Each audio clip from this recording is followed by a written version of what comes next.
What's up, you guys?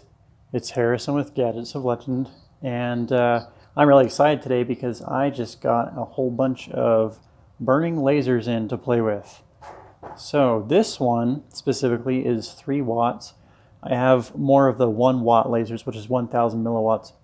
It's extremely powerful, and they're a lot of fun to play with. So it's blue color, 405 nanometer.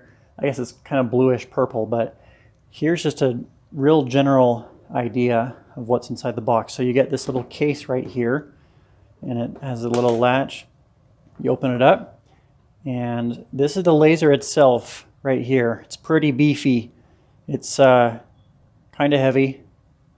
Reminds me of those flashlights that, you know, the night guards and stuff carry around, like in Night Museum, you know.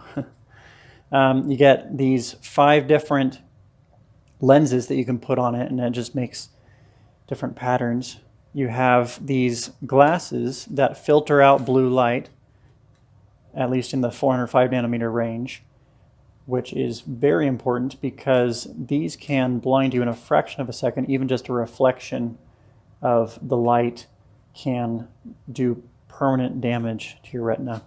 You have a battery charger here. You got your batteries, and then of course you just unscrew the back here to put your batteries inside of it, and that's basically how it goes. I've got some other videos about how to use it and different fun things you can do with it. I'm going to be playing with it a lot here soon, so make sure you check back frequently for videos about just the stuff I'm doing with it. Anyway, thanks for watching, guys, and we'll see you in the next video.